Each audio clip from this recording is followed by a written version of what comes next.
Hello नमस्कार जय Hind Vande Mataram friends. तो मित्रों आज विडियोમાં જે છે આપણે 1 થી 50 જેટલા જીકેના એમસીક્યુ જોવાના છે। મિત્રો આવનારી એક્ઝામ જે છે કોન્સ્ટેબલની એની જો તમે તૈયારી કરતા હોય તો વિડિયોમાં છેલ્લે સુધી જોતા રહેજો। આપણી ચેનલ ઉપર આવા જીકેના જે છે દરરોજ આપણે આવા વિડિયો લઈને આવીએ છીએ નવા સિલેબસ મુજબ। મિત્રો આજે જે છે 50 જેટલા જીકેના એમસીક્યુ જોવાના છે, તો વિડિયોમાં તમે છેલ્લે સુધી જોતા રહેજો અને ચેનલ ઉપર નવો હોય તો ચેનલને જે છે ખાસ સબસ્ક્રાઇબ કરી લેજો। દરરોજ આપણી ચેનલ ઉપર આવા જીકેના વિડિયો તમને જોવા મળશે। તો ચાલો શરૂ કરીએ। ક્વેશ્ચન નંબર 1, તુલસીદાસ નીચેનામાંથી કયા બાદશાહના સમયગાળા દરમિયાન કાર્યવંત હતા? તુલસીદાસ જે છે મિત્રો નીચેનામાંથી કયા બાદશાહના સમયગાળા દરમિયાન જે છે એ કાર્યવંત હતા? શું આવશે રાઈટ આન્સર? અહીંયા અકબરના સમયમાં આવશે, બરાબર। ઓપ્શન એ આપણો અહીંયા રાઈટ આન્સર બની જશે। ખાસ યાદ રાખજો તુલસીદાસ જે છે નીચેનામાંથી કયા બાદશાહના સમયમાં, તો અકબર જે છે એના સમયગાળા દરમિયાન જે છે કાર્યવંત હતા, ખાસ યાદ રાખીશું। મિત્રો વાત કરીએ તુલસીદાસ, બરાબર। ગોસ્વામી તુલસીદાસનો જન્મ મિત્રો ઉત્તર પ્રદેશ બાંદા જિલ્લાના જે છે રાજપુર ગામમાં ઈસવીસન 1532ના રોજ જે છે એમનો જન્મ થયેલો હતો, ખાસ યાદ રાખજો।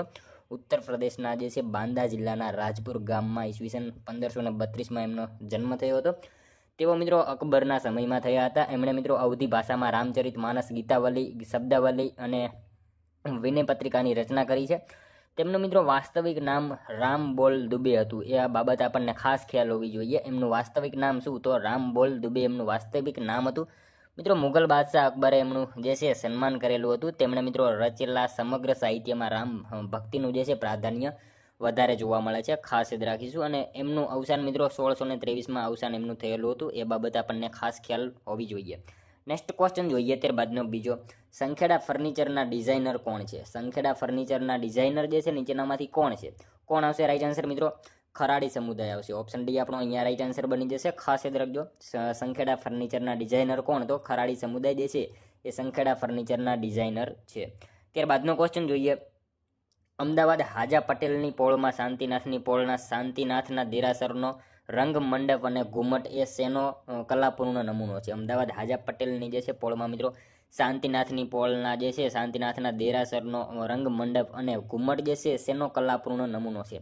કેનો આવશે રાઈટ આન્સર? કાષ્ટ સ્થાપત્યનો જે છે નમૂનો છે, ખાસ યાદ રાખીશું। ઓપ્શન સી આપણો અહીંયા રાઈટ આન્સર બની જશે। નેક્સ્ટ ક્વેશ્ચન જોઈએ ત્યારબાદનો, અમદાવાદમાં આવેલ ભદ્રનો કિલ્લો સુલતાન અહમદ શાહ દ્વારા કયા વર્ષમાં બાંધવામાં આવેલ હતો? અમદાવાદમાં મિત્રો આવેલો ભદ્રનો કિલ્લો જે છે એ સુલતાન અહમદ શાહ દ્વારા કયા વર્ષમાં બાંધવામાં આવ્યો હતો? કયા વર્ષમાં આવશે રાઈટ આન્સર? ઈસવીસન 1411માં આવશે। ઓપ્શન સી રાઈટ આન્સર બની જશે। અહીંયા ખાસ યાદ રાખજો અમદાવાદમાં આવેલ ભદ્રનો કિલ્લો સુલતાન અહમદ શાહ દ્વારા જે છે કયા વર્ષમાં, તો 1411ના વર્ષમાં જે છે બાંધવામાં આવેલો હતો ભદ્રનો કિલ્લો, ખાસ યાદ રાખીશું। મિત્રો અહમદ શાહે ઈસવીસન 1411માં સાબરમતી નદીને કિનારે અને ઈસવીસન 1426માં હાથમતી નદીના કિનારે, બરાબર, બંને બાબત ખ્યાલ હોવી જોઈએ। 1411માં સાબરમતી નદીના કિનારે જે નગરની સ્થાપના કરી તે અહમદાબાદ અને ઈસવીસન 1426માં હાથમતી નદીના કિનારે જે નગરની સ્થાપના કરી તેને શું, તો અહમદનગર તરીકે ઓળખવામાં આવે છે। હાલ અહમદનગર એટલે હિંમતનગર, એ બાબત આપણને ખાસ ખ્યાલ હોવી જોઈએ। મિત્રો તમે વિડીયો જે છે છેલ્લે સુધી જોતા રહેજો। આપણે છેલ્લે લાસ્ટમાં એક 51મો ક્વેશ્ચન રાખેલો છે જેનો આન્સર જે છે તમારે કોમેન્ટમાં જણાવવાનો રહેશે, તો વિડીયોમાં તમે છેલ્લે સુધી જોતા રહેજો। નેક્સ્ટ ક્વેશ્ચન જોઈએ ત્યારબાદનો, રાજ્યનીતિના માર્ગદર્શક સિદ્ધાંતો શું છે? રાજ્યનીતિના માર્ગદર્શક સિદ્ધાંતો, બરાબર, આ શું છે? શું આવશે રાઈટ આન્સર મિત્રો? નૈતિક સૂચનો આવશે, નૈતિક સૂચનો છે, બરાબર, ખાસ યાદ રાખજો રાજ્યનીતિના માર્ગદર્શક સિદ્ધાંતો એ શું, તો નૈતિક સૂચનો છે। મિત્રો તમને વિડીયો ગમતો હોય તો એક લાઇક કરજો, અમે તમારી પાસે માત્ર એક લાઇકની આશા રાખીએ છીએ, તો એક લાઇક તમે જરૂર કરી દેજો। નેક્સ્ટ ક્વેશ્ચન જોઈએ ત્યારબાદનો, બાંગર જમીન કેવા પ્રકારની જમીન છે? મિત્રો બાંગર જમીન જે છે એ કેવા પ્રકારની જમીન છે? કેવા પ્રકારની આવશે? જૂના કાંપની આવશે, બરાબર, ઓપ્શન એ રાઈટ આન્સર બની જશે। ખાસ યાદ રાખજો બાંગર જમીન જે છે એ કેવા પ્રકારની, તો જૂના કાંપની જે છે એ જમીન જોવા મળશે। ત્યારબાદનો ક્વેશ્ચન જોઈએ, સંપત્તિ અને ઉત્પાદનમાં સાધનોની જમાવટ અમુક જ હાથમાં જે છે થતી અટકાવવાની જોગવાઈ ભારતીય સંવિધાનના કયા અનુચ્છેદમાં જોવા મળે છે? મિત્રો સંપત્તિ અને ઉત્પાદનમાં જે છે સાધનોની જમાવટ અમુક જ હાથોમાં જે છે થતી અટકાવવાની જોગવાઈ ભારતીય સંવિધાનના કયા અનુચ્છેદમાં કરવામાં આવેલી છે? અનુચ્છેદ 39માં જે છે આ જોગવાઈ કરવામાં આવેલી છે, ખાસ યાદ રાખજો। નેક્સ્ટ ક્વેશ્ચન જોઈએ ત્યારબાદનો, રણમલ છંદની રચના કોણે કરી હતી? રણમલ છંદની રચના જે છે મિત્રો કોણે કરી હતી?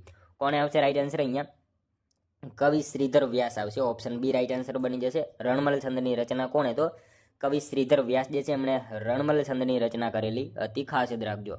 નેક્સ્ટ ક્વેશ્ચન જોઈએ ત્યારબાદનો, માયા અને મુદ્રિકા નવલકથાના સર્જક નીચેનામાંથી કોણ છે? માયા અને મુદ્રિકા નવલકથાના સર્જક જે છે નીચેનામાંથી કોણ છે? કોણ આવશે રાઈટ આન્સર?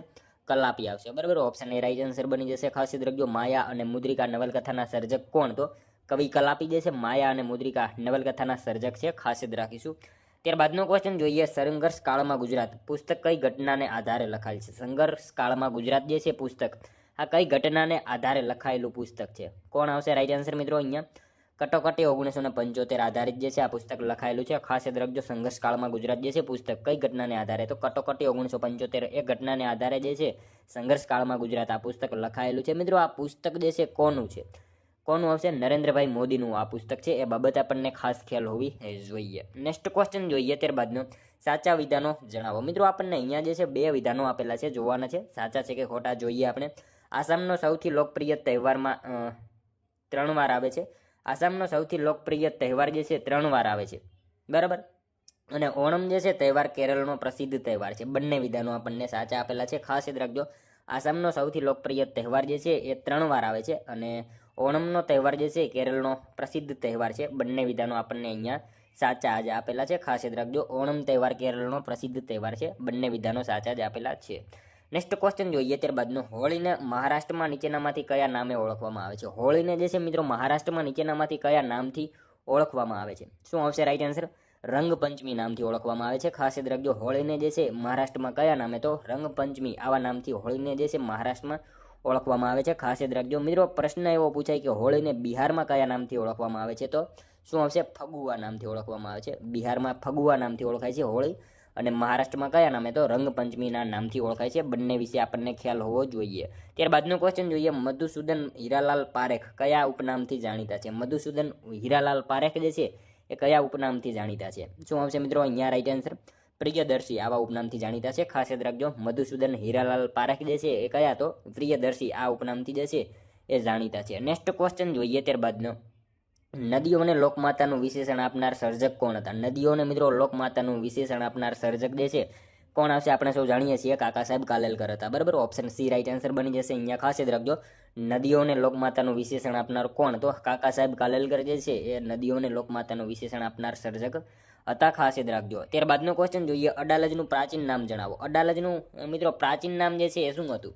શું આવશે અહીંયા રાઈટ આન્સર? ગઢપાટણ હતું, બરાબર. ઓપ્શન બી રાઈટ આન્સર બની જશે. ખાસ યાદ રાખજો, અડાલજનું પ્રાચીન નામ શું? તો ગઢપાટણ જે છે અડાલજનું પ્રાચીન નામ હતું. ત્યારબાદનો ક્વેશ્ચન જોઈએ, પૃથ્વી પોતાની ધરી ઉપર વિષુવવૃત્ત પાસે કલાકમાં આશરે કેટલી ગતિથી પરિભ્રમણ કરે છે? પૃથ્વી મિત્રો પોતાની ધરી ઉપર વિષુવવૃત્ત પાસે જે છે કલાકમાં કેટલી ગતિથી પરિભ્રમણ કરે છે? કેટલી આવશે રાઈટ આન્સર? 1600 કિલોમીટર આવશે, બરાબર. ઓપ્શન એ રાઈટ આન્સર અહીંયા બની જશે. ખાસ યાદ રાખીશું. ત્યારબાદનો ક્વેશ્ચન જોઈએ, ભારતના નાણાં પંચ બાબતે સાચા વિધાનો જણાવો. મિત્રો ભારતના નાણાં પંચ બાબતે સાચા વિધાનો જણાવવાના કીધા છે. જોઈએ આપણે, તે બંધારણીય સંસ્થા છે, તેનું દર 5 વર્ષે ગઠન કરવામાં આવે છે. શું આવશે? બંને વિધાનો સાચા આપેલા છે. ભારતના નાણાં પંચ વિશે જે છે સાચા વિધાનો બંને સાચા છે. તે બંધારણીય સંસ્થા છે, સાચું વિધાન છે, અને એનું દર 5 વર્ષે ગઠન કરવામાં આવે છે. બીજું વિધાન પણ સાચું છે. બંને વિધાનો સાચા આપેલા છે. મિત્રો નાણાં પંચ, બરાબર, અનુચ્છેદ 280 હેઠળ જે છે રાષ્ટ્રપતિ દર 5 વર્ષે અથવા તો તે પહેલા આવશ્યકતા અનુસાર જે છે એક નાણાં પંચની રચના કરશે અને એને નિમેલા જે છે અધ્યક્ષ અને અન્ય 4 સભ્યોનું બનેલું હોય છે. અને મિત્રો ભારતનું નાણાં પંચ એ અર્ધ ન્યાયિક સંસ્થા છે. એ બાબત આપણને સાથે સાથે જે છે ખ્યાલ હોવી જોઈએ. ત્યારબાદનો ક્વેશ્ચન જોઈએ, સાચા વિધાનો જણાવો. મિત્રો આપણને અહીંયા જે છે વિધાનો આપેલા છે, જોવાના છે. સાચા છે કે ખોટા જોઈએ આપણે. પોંગલ તમિલનાડુનો મુખ્ય તહેવાર છે. પોંગલ તહેવાર દરમિયાન અમુક સ્થળે જલ્લીકટ્ટુ નામની બળદગાડાની રેસ યોજાય છે. કર્મા પર્વ કૃષિ સંબંધિત પર્વ છે. શું આવશે અહીંયા મિત્રો? કર્મા પર્વ જે છે ને કૃષિ સંબંધિત પર્વ છે. શું આવશે મિત્રો? ત્રણેય વિધાનો અહીંયા સાચા આપેલા છે. આપેલ તમામ આપણો રાઈટ આન્સર બની જશે. ઓપ્શન ડી, પોંગલ તમિલનાડુનો મુખ્ય તહેવાર છે, સાચું વિધાન છે. પોંગલ તહેવાર દરમિયાન અમુક સ્થળે જલ્લીકટ્ટુ નામની બળદગાડાની રેસ યોજાય છે, સાચું વિધાન છે. અને કર્મા પર્વ જે છે ને કૃષિ સંબંધિત પર્વ છે. ત્રણેય વિધાનો આપણને અહીંયા સાચા જ આપેલા છે. ખાસ યાદ રાખજો મિત્રો. વાત કરીએ કર્મા પર્વ, બરાબર. કર્મા પર્વ વિશે વાત કરીએ તો કૃષિ સંબંધિત પર્વ છે. ઝારખંડ, છત્તીસગઢ અને મધ્યપ્રદેશની જનજાતિ દ્વારા મનાવવામાં આવે છે. આદિવાસી પ્રકૃતિની પૂજા કરી સારો પાક થાય એવી પ્રાર્થના કરે છે. કર્મા પર્વ મિત્રો ભાદરવા મહિનાના શુક્લ પક્ષની 11 મનાવવામાં આવે છે. આ પર્વમાં મિત્રો બહેનો જે છે પોતાના ભાઈના સારા ભવિષ્ય માટે પ્રાર્થના કરતા હોય છે. અને આ પર્વના સમયે જે છે કરમ બરાબર, કરમ વૃક્ષની જે છે પૂજા કરવામાં આવે છે. એ બાબત આપણને ખાસ ખ્યાલ હોવી જોઈએ, બરાબર. નેક્સ્ટ ક્વેશ્ચન જોઈએ ત્યારબાદનો, ડેનમાર્કની રાજધાની કઈ છે? મિત્રો ડેનમાર્કની રાજધાની જે છે નીચેનામાંથી કઈ છે? કોપનહેગન આવશે. ઓપ્શન એ આપણો અહીંયા રાઈટ આન્સર બની જશે. ખાસ યાદ રાખજો, ડેનમાર્કની રાજધાની કઈ? તો કોપનહેગન જે છે ડેનમાર્કની રાજધાની છે. ત્યારબાદનો ક્વેશ્ચન જોઈએ, છોકરીઓ માટે સૌપ્રથમ સૈનિક શાળા જે છે ક્યાં કાર્યરત કરવામાં આવી હતી? છોકરીઓ માટે સૌપ્રથમ સૈનિક શાળા જે છે એ ક્યાં કાર્યરત કરવામાં આવી હતી? ક્યાં આવશે રાઈટ આન્સર? ખેરવા ખાતે આવશે. ઓપ્શન બી આપણો અહીંયા રાઈટ આન્સર બની જશે. ખાસ યાદ રાખજો, છોકરીઓ માટે સૌપ્રથમ સૈનિક શાળા જે છે ક્યાં? તો ખેરવા ખાતે જે છે એ સ્થાપિત કરવામાં આવેલી હતી. નેક્સ્ટ ક્વેશ્ચન જોઈએ ત્યારબાદનો, નીચેનામાંથી કયા રાજ્યની જિલ્લા પંચાયતનું નામ જિલ્લા પરિષદ છે? નીચેનામાંથી કયા રાજ્યની જિલ્લા પંચાયતનું નામ જે છે એ જિલ્લા પરિષદ છે? શું આવશે રાઈટ આન્સર? મિત્રો અહીંયા આંધ્રપ્રદેશ આવશે. ઓપ્શન સી રાઈટ આન્સર બની જશે. બરાબર. ત્યારબાદનો ક્વેશ્ચન જોઈએ, પંચાયતી રાજમાં સૌથી ટોચની સંસ્થા કઈ છે? પંચાયતી રાજમાં મિત્રો સૌથી ટોચની સંસ્થા જે છે નીચેનામાંથી કઈ છે? કઈ આવશે? જિલ્લા પંચાયત આવશે. બરાબર. ઓપ્શન સી રાઈટ આન્સર બની જશે. ખાસ યાદ રાખજો, પંચાયતી રાજમાં સૌથી ટોચની સંસ્થા કઈ? તો જિલ્લા પંચાયત જે છે પંચાયતી રાજમાં સૌથી ટોચની સંસ્થા ગણાય છે. ત્યારબાદનો ક્વેશ્ચન જોઈએ, તોલમાપના ત્રાજવા કાંટા માટે કયું ગામ જાણીતું છે? તોલમાપના ત્રાજવા કાંટા માટે મિત્રો નીચેનામાંથી કયું ગામ જે છે એ જાણીતું છે? કયું આવશે? સાવરકુંડલા આવશે. બરાબર. આપણે સૌ જાણીએ છીએ સાવરકુંડલા જે છે તોલમાપના ત્રાજવા કાંટા માટે જે છે એ જાણીતું છે. ખાસ યાદ રાખજો. ત્યારબાદનો ક્વેશ્ચન જોઈએ, રાજ્યસભા કે વિધાન પરિષદમાં દરેક સભ્ય કેટલા વર્ષની મુદત માટે ચૂંટાય છે? રાજ્યસભા અથવા તો વિધાન પરિષદમાં મિત્રો દરેક સભ્ય જે છે એ કેટલા વર્ષની મુદત માટે ચૂંટાય છે? કેટલા આવશે અહીંયા રાઈટ આન્સર? 6 વર્ષ આવશે. બરાબર. 6 વર્ષની મુદત માટે ચૂંટાય છે. ખાસ યાદ રાખજો, રાજ્યસભા કે વિધાન પરિષદમાં દરેક સભ્ય જે છે એ કેટલા વર્ષની? તો 6 વર્ષની મુદત માટે જે છે એ ચૂંટાતા હોય છે. ખાસ યાદ રાખજો. ત્યારબાદનો ક્વેશ્ચન જોઈએ, કુંવરબાઈનું મામેરું આખ્યાન કૃતિ કયા કવિની છે? કુંવરબાઈનું મામેરું. બરાબર. આખ્યાન કૃતિ કયા કવિની છે? પ્રેમાનંદની આવશે. આપણે સૌ જાણીએ છીએ પ્રેમાનંદની છે કુંવરબાઈનું મામેરું. આખ્યાન કૃતિ કોની? તો પ્રેમાનંદની આકૃતિ છે. ખાસ યાદ રાખજો. ત્યારબાદનો ક્વેશ્ચન જોઈએ, ગુજરાતી સાહિત્યમાં ગદ્યના સ્વામી તરીકે કોને ઓળખવામાં આવે છે? મિત્રો ગુજરાતી સાહિત્યમાં ગદ્યના સ્વામી તરીકે જે છે નીચેનામાંથી કોને ઓળખવામાં આવે છે? કોને આવશે? નર્મદને આવશે. બરાબર. ઓપ્શન એ રાઈટ આન્સર બની જશે. અહીંયા ખાસ યાદ રાખજો, ગુજરાતી સાહિત્યમાં ગદ્યના સ્વામી તરીકે કોને? તો નર્મદ જે છે એમને ગુજરાતી સાહિત્યમાં ગદ્યના સ્વામી તરીકે ઓળખવામાં આવે છે. ત્યારબાદનો ક્વેશ્ચન જોઈએ, સ્યાયવાદ કયા ધર્મનો સિદ્ધાંત છે? સ્યાયવાદ. બરાબર. સ્યાયવાદ જે છે કયા ધર્મનો સિદ્ધાંત છે? કયા ધર્મનો આવશે? જૈન ધર્મનો આવશે. ઓપ્શન ડી રાઈટ આન્સર આપણો અહીંયા બની જશે. ખાસ યાદ રાખજો, સ્યાયવાદ જે છે કયા ધર્મનો? તો જૈન ધર્મનો જે છે એ સિદ્ધાંત છે. ખાસ યાદ રાખીશું. ત્યારબાદનો ક્વેશ્ચન જોઈએ, જૂનાગઢના રાજા રાખેંગારને પરણીને રાણી બનેલી રાણક દેવી રાજાના મરણના કારણે કયા સ્થળે જઈ સતી થઈ હતી? જૂનાગઢના મિત્રો રાજા રાખેંગારને પરણીને રાણી બનેલી રાણક દેવી જે છે એ રાજાના મરણના કારણે કયા સ્થળે જે છે એ સતી થઈ હતી? કયા સ્થળે આવશે? વઢવાણ ખાતે આવશે. ઓપ્શન બી રાઈટ આન્સર આપણો અહીંયા બની જશે. મિત્રો વઢવાણ પ્રાચીન સમયમાં જે છે ને વર્ધમાનપુરી નામે જાણીતું હતું. એ બાબત આપણને ખાસ ખ્યાલ હોવી જોઈએ. અને મિત્રો જૈન ધર્મનું કેન્દ્ર હતું. અને મિત્રો જૂનાગઢના રાખેંગારની રાણી રાણક દેવી ત્યાં ભોગાવો નદીને કાંઠે સતી થયા હોય તેવું મનાય છે. અને મિત્રો સતી રાણક દેવીનું કોતરણીવાળું મંદિર અને તેનો પાળજો જે છે ને ભોગાવો નદીના દક્ષિણ કિનારે આવેલો છે. એ બાબત આપણને ખાસ ખ્યાલ હોવી જોઈએ. ત્યારબાદનો ક્વેશ્ચન જોઈએ, નીચેનામાંથી કયા દેશમાં બ્રહ્મપુત્ર નદીને મેઘના નામથી ઓળખવામાં આવે છે? મિત્રો નીચેનામાંથી કયા દેશમાં જે છે બ્રહ્મપુત્ર નદીને મેઘના એવા નામથી ઓળખવામાં આવે છે? કયા દેશમાં આવશે? બાંગ્લાદેશમાં આવશે. બરાબર. ઓપ્શન સી રાઈટ આન્સર આપણો અહીંયા બની જશે. ખાસ યાદ રાખજો, નીચેનામાંથી કયા દેશમાં? તો બાંગ્લાદેશમાં મિત્રો બ્રહ્મપુત્ર નદીને મેઘના એવા નામથી ઓળખવામાં આવે છે. ખાસ યાદ રાખજો. ત્યારબાદનો ક્વેશ્ચન જોઈએ, નીચેનામાંથી કયા દેશને અંગ્રેજો વ્રજ દાનવોની વિહાર ભૂમિ તરીકે ઓળખાવતા હતા? નીચેનામાંથી કયા દેશને જે છે અંગ્રેજો વ્રજ દાનવોની જે છે એ વિહાર ભૂમિ તરીકે ઓળખાવતા હતા? શું આવશે? ભૂતાન આવશે. ભૂતાન દેશને જે છે અંગ્રેજો વ્રજ દાનવોની વિહાર ભૂમિ તરીકે ઓળખાવતા હતા. ખાસ યાદ રાખજો. બરાબર. ભૂતાન આપણો રાઈટ આન્સર બની જશે.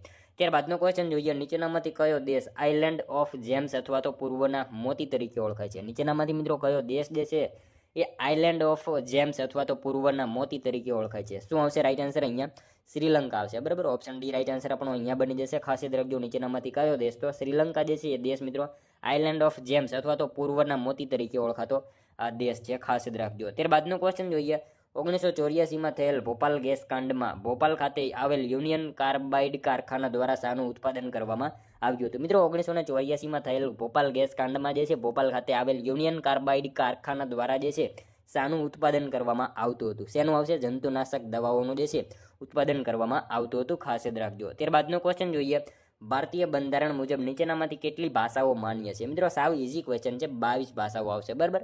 22 ભાષાઓ જે છે માન્ય ભાષાઓ છે. ત્યારબાદનો ક્વેશ્ચન જોઈએ, નીચેનામાંથી કયા વર્ષે સાક્ષરતાનો માપદંડ નક્કી કરવામાં આવ્યો હતો? નીચેનામાંથી કયા વર્ષે જે છે એ સાક્ષરતાનો માપદંડ જે છે નક્કી કરવામાં આવ્યો હતો? કયા વર્ષે આવશે? 1991માં આવશે. ઓપ્શન બી રાઈટ આન્સર બની જશે. ખાસ યાદ રાખજો, નીચેનામાંથી કયા વર્ષે? તો 1991ના વર્ષમાં સાક્ષરતાનો જે છે માપદંડ નક્કી કરવામાં આવેલો હતો. નેક્સ્ટ ક્વેશ્ચન જોઈએ ત્યારબાદનો. ગુજરાતની કઈ નદીની પરિક્રમા કરવાનો મહિમા છે? ગુજરાતની મિત્રો કઈ નદીની પરિક્રમા કરવાનો મહિમા જોવા મળે છે? નર્મદા નદીની જે છે પરિક્રમા કરવાનો મહિમા જોવા મળે છે ગુજરાતમાં. ખાસ યાદ રાખજો. ત્યારબાદનો ક્વેશ્ચન જોઈએ. ઈસવીસન 1866 સુધી ગાયકવાડ સામ્રાજ્યનું વડુમથક ક્યાં હતું? મિત્રો 1866 સુધી જે છે એ ગાયકવાડ સામ્રાજ્યનું વડુમથક જે છે એ ક્યાં હતું? ક્યાં આવશે? સોનગઢ ખાતે આવશે. બરાબર. ઓપ્શન સી આપણો અહીંયા રાઈટ આન્સર બની જશે. ઈસવીસન 1866 સુધી જે છે ગાયકવાડ સામ્રાજ્યનું વડુમથક ક્યાં? તો સોનગઢ ખાતે જે છે 1866 સુધી ગાયકવાડ સામ્રાજ્યનું વડુમથક હતું. મિત્રો વડોદરાના ગાયકવાડી અમલ દરમિયાન જે છે સોનગઢ મહત્વનો વહીવટી એકમ હતું. ઈસ્ટ ઇન્ડિયા કંપનીના શાસનમાં મિત્રો ગાયકવાડ હસ્તક 14 મહાલોમાંનો એક અગત્યનો મહાલ સોનગઢ પણ હતો. અને મિત્રો સોનગઢમાં સયાજીરાવ ગાયકવાડે ઊંચી ટેકરી પર બનાવેલ પ્રાચીન કિલ્લો છે, જ્યાં જૂના વખતની સુરંગો, બુરજો અને કોટ જોવા મળે છે.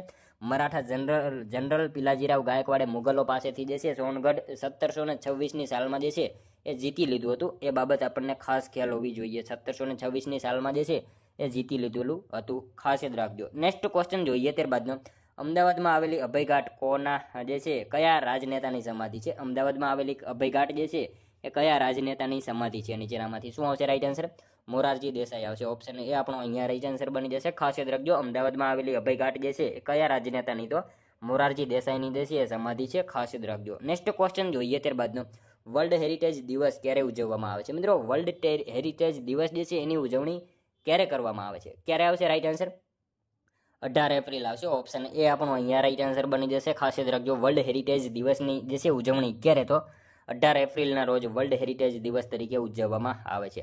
ત્યારબાદનો ક્વેશ્ચન જોઈએ. સોરઠ તારા વહેતા પાણી કૃતિના સર્જક કોણ છે? સોરઠ તારા વહેતા પાણી આ કૃતિના સર્જક જે છે એ નીચેનામાંથી કોણ છે? ઝવેરચંદ મેઘાણી આવશે. બરાબર. આ જે છે કૃતિના સર્જક કોણ? તો ઝવેરચંદ મેઘાણી. સોરઠ તારા વહેતા પાણી કૃતિના સર્જક કોણ? તો ઝવેરચંદ મેઘાણી એ કૃતિના સર્જક છે. ખાસ યાદ રાખજો. ત્યારબાદનો ક્વેશ્ચન જોઈએ. મારી આંખે કંકુના સૂરજ આથમ્યા કાવ્યના કવિ કોણ છે? મારી આંખે કંકુના સૂરજ આથમ્યા કાવ્યના કવિ જે છે નીચેનામાંથી કોણ છે? રાવજી પટેલ આવશે. ઓપ્શન બી આપણો અહીંયા રાઈટ આન્સર બની જશે. ત્યારબાદનો ક્વેશ્ચન જોઈએ. ભારતના રાષ્ટ્રપતિ બનવા માટે ઓછામાં ઓછી કેટલી ઉંમર હોવી જોઈએ? 35 વર્ષ આવશે. બરાબર. 35 વર્ષની ઉંમર હોવી જોઈએ ભારતના રાષ્ટ્રપતિ બનવા માટે. ઓછામાં ઓછી કેટલી? તો 35 વર્ષની ઉંમર હોવી જોઈએ ભારતના રાષ્ટ્રપતિ બનવા માટે. ત્યારબાદનો ક્વેશ્ચન જોઈએ. ભાસ્કરાચાર્ય અંક ગણિત પર લખેલા પુસ્તકનું નામ શું છે? ભાસ્કરાચાર્ય જે છે અંક ગણિત પર લખેલા પુસ્તકનું નામ જે છે એ શું છે? શું આવશે? લીલાવતી આવશે. બરાબર. ભાસ્કરાચાર્યએ અંક ગણિત પર લખેલા પુસ્તકનું નામ શું? તો લીલાવતી એ પુસ્તકનું નામ છે. ખાસ યાદ રાખજો. ત્યારબાદનો ક્વેશ્ચન જોઈએ. કોચરબમાં ગાંધીજીએ કોના મકાનને ભાડે રાખી ત્યાં આશ્રમ શરૂ કર્યો હતો? કોચરબમાં મિત્રો ગાંધીજીએ જે છે એ કોના મકાનને ભાડે રાખી ત્યાં આશ્રમ શરૂ કર્યો હતો? કોના આવશે રાઈટ આન્સર? અહીંયા જીવનલાલ બેરિસ્ટર આવશે. ઓપ્શન એ આપણો અહીંયા રાઈટ આન્સર બની જશે. ખાસ યાદ રાખજો, કોચરબમાં ગાંધીજીએ જે છે કોના મકાનને? તો જીવનલાલ બેરિસ્ટર આમના મકાનને જે છે ભાડે રાખી ત્યાં આશ્રમ જે છે શરૂ કર્યો હતો ઈસવીસન 1915માં. બરાબર. ઈસવીસન 1915માં મિત્રો આફ્રિકાથી ભારતમાં આવીને ગાંધીજીએ જે છે સાબરમતી નદીના કિનારે અમદાવાદના કોચરબ ગામમાં જે છે બેરિસ્ટર જીવનલાલ વ્રજલાલ દેસાઈના ભાડાના બંગલામાં જે છે 20 મેના રોજ જે છે આશ્રમનું વાસ્તુ કર્યું હતું. એ બાબત આપણને ખાસ ખ્યાલ હોવી જોઈએ. ત્યારબાદનો ક્વેશ્ચન જોઈએ. સાચા વિધાનો જણાવો. મિત્રો આપણને અહીંયા જે છે 2 વિધાનો આપેલા છે, જોવાના છે સાચા છે કે ખોટા. જોઈએ આપણે. સ્ટેચ્યુ ઓફ યુનિટી પ્રતિમાના ડિઝાઇનર અથવા એન્જિનિયર શ્રી રામ વાણજી સુથાર નામના શિલ્પકાર હતા. મિત્રો સાચું વિધાન છે. બરાબર. પૂર્ણા નદી કિનારે નવસારી જિલ્લો છે. બંને વિધાનો સાચા આપેલા છે. સ્ટેચ્યુ ઓફ યુનિટી પ્રતિમાના ડિઝાઇનર અથવા એન્જિનિયર જે છે શ્રી રામ વાણજી સુથાર નામના શિલ્પકાર હતા. સાચું વિધાન છે. અને પૂર્ણા નદી કિનારે નવસારી જિલ્લો છે. બંને વિધાનો સાચા જ આપેલા છે. ખાસ યાદ રાખજો. ત્યારબાદનો ક્વેશ્ચન જોઈએ. જિલ્લા પંચાયતની પ્રથમ બેઠકમાં કઈ કાર્યવાહી થાય છે? જિલ્લા પંચાયતની મિત્રો પ્રથમ બેઠકમાં જે છે એ કઈ કાર્યવાહી થાય? કઈ કાર્યવાહી થશે? અહીંયા રાઈટ આન્સર પ્રમુખ અને ઉપપ્રમુખની જે છે ચૂંટણી થશે. બરાબર. જિલ્લા પંચાયતની પ્રથમ બેઠકમાં કઈ કાર્યવાહી? તો પ્રમુખ અને ઉપપ્રમુખની જે છે એ ચૂંટણીઓ થશે. ખાસ યાદ રાખીશું. નેક્સ્ટ ક્વેશ્ચન જોઈએ. ત્યારબાદનો. પંડિત ઓમકારનાથજીને સંગીત મહોદયની પદવીથી નવાજનાર કોણ હતા? પંડિત ઓમકારનાથજીને જે છે એ મિત્રો સંગીત મહોદયની પદવીથી નવાજનાર જે છે નીચેનામાંથી કોણ હતા? કોણ આવશે રાઈટ આન્સર? નેપાળના મહારાજા હતા. બરાબર, ઓપ્શન બી આપણો અહીંયા રાઈટ આન્સર બની જશે. ખાસ યાદ રાખજો, પંડિત ઓમકારનાથજીને જે છે સંગીત મહોદયની પદવીથી નવાજનાર કોણ? તો નેપાળના મહારાજા હતા. ખાસ યાદ રાખજો. ત્યારબાદનો ક્વેશ્ચન જોઈએ, પ્રેમ પ્રિયા ઉપનામથી શાસ્ત્રીય સંગીતની રચનાઓ કોણે કરી હતી? મિત્રો, પ્રેમ પ્રિયા ઉપનામથી જે છે શાસ્ત્રીય સંગીતની રચનાઓ કોણે કરી હતી? કોણ આવશે રાઈટ આન્સર અહીંયા? ફૈયાજ હુસેન આવશે. ઓપ્શન સી આપણો અહીંયા રાઈટ આન્સર બની જશે, એમણે કરેલી હતી. ત્યારબાદનો ક્વેશ્ચન જોઈએ, ગુજરાતમાં 2011ની વસ્તી ગણતરી મુજબ સૌથી વધુ પુરુષ સાક્ષરતા કયા જિલ્લામાં છે? મિત્રો, 2011ની વસ્તી ગણતરી મુજબ જે છે સૌથી વધુ પુરુષ સાક્ષરતા કયા જિલ્લામાં જોવા મળે છે? કયા જિલ્લામાં આવશે? ગાંધીનગર જિલ્લામાં આવશે. બરાબર, ઓપ્શન બી રાઈટ આન્સર બની જશે. વર્ષ 2011ની વસ્તી ગણતરી મુજબ જે છે સૌથી વધુ પુરુષ સાક્ષરતા કયા જિલ્લામાં? તો ગાંધીનગર જિલ્લામાં જોવા મળે છે. મિત્રો, વાત કરીએ સાક્ષરતા દર. બરાબર, 7 વર્ષ કે તેથી વધુ ઉંમરની વ્યક્તિઓ કે જે સમજણ સાથે લખી કે વાંચી શકે તેનું વસ્તીમાં ટકાવારી પ્રમાણ સાક્ષરતા દર કહેવાય છે. મિત્રો, સૌથી વધુ સાક્ષરતા ધરાવતો જિલ્લો સુરત છે. સૌથી ઓછી સાક્ષરતા ધરાવતો જિલ્લો દાહોદ છે. સૌથી વધુ શહેરીમાં પૂછાય તો વડોદરા છે. સૌથી ઓછું શહેરીમાં પૂછાય તો જામનગર છે. અને સૌથી વધારે પુરુષ સાક્ષરતા ધરાવતો જિલ્લો કયો આવશે? ગાંધીનગર જિલ્લો આવશે. બરાબર, બધી બાબત આપણને એના વિશે ખ્યાલ હોવી જોઈએ. ત્યારબાદનો ક્વેશ્ચન જોઈએ, નીચેનામાંથી કોના દ્વારા આઝાદ હિન્દ ફૌજની રચના કરવામાં આવી હતી? મિત્રો, નીચેનામાંથી કોના દ્વારા જે છે આઝાદ હિન્દ ફૌજની રચના કરવામાં આવી હતી? કોણ આવશે રાઈટ આન્સર? કેપ્ટન મોહનસિંહ દ્વારા જે છે આઝાદ હિન્દ ફૌજની રચના કરવામાં આવી હતી. ખાસ યાદ રાખજો, નીચેનામાંથી કોના દ્વારા? તો કેપ્ટન મોહનસિંહ દ્વારા આઝાદ હિન્દ ફૌજની રચના કરવામાં આવી હતી. ત્યારબાદનો ક્વેશ્ચન જોઈએ, 50મો, કઈ ચૂંટણી સુધારા સમિતિએ ગુના અને રાજનીતિ વચ્ચે સાંઠગાંઠની તપાસ માટેના સૂચનો કર્યા છે? કઈ ચૂંટણી પદ્ધતિ જે છે, કઈ ચૂંટણી સુધારા સમિતિએ મિત્રો ગુના અને રાજનીતિ વચ્ચે જે છે સાંઠગાંઠની જે છે તપાસ માટેના સૂચનો કર્યા છે? કોણ આવશે રાઈટ આન્સર અહીંયા? વોહરા સમિતિ આવશે. બરાબર, વોહરા સમિતિ 1993 આવશે. જવાબ ઓપ્શન બી રાઈટ આન્સર બની જશે. ત્યારબાદનો ક્વેશ્ચન જોઈએ મિત્રો, લાસ્ટ 51મો, જેનો આન્સર જે છે તમારે કોમેન્ટમાં જણાવવાનો રહેશે. મિત્રો, ગીરા ધોધ ક્યાં આવેલો છે? સાવ ઇઝી ક્વેશ્ચન છે, જેનો આન્સર તમારે કોમેન્ટમાં જણાવવાનો રહેશે. ગીરા ધોધ જે છે ક્યાં આવેલો છે? અહીંયા તમને ઓપ્શન આપેલા છે, એમાંથી આનો એક આન્સર જે છે કોમેન્ટમાં જણાવવાનો રહેશે. મિત્રો, સાથે સાથે આ 50માંથી તમારા કેટલા સાચા પડ્યા એ પણ કોમેન્ટમાં જણાવવાનું રહેશે. તો મિત્રો, આ હતો વિડીયો. તમને જો વિડીયો પસંદ આવ્યો હોય તો એક લાઇક કરજો, તમારા મિત્રો જોડે શેર કરજો, જેથી એમને પણ ઉપયોગી બને. અને આપણી ચેનલ ઉપર નવા હોય તો ચેનલ સાથે જરૂરથી જોડાયેલા રહેજો. ચેનલને મિત્રો ખાસ સબસ્ક્રાઇબ કરી લેજો. દરરોજ આપણી ચેનલ ઉપર આવા જીકેના વિડીયો તમને જોવા મળશે. તો મળશું હવે આપણે કાલે બીજા વિડીયોમાં. ત્યાં સુધી જય હિન્દ, વંદે માતરમ.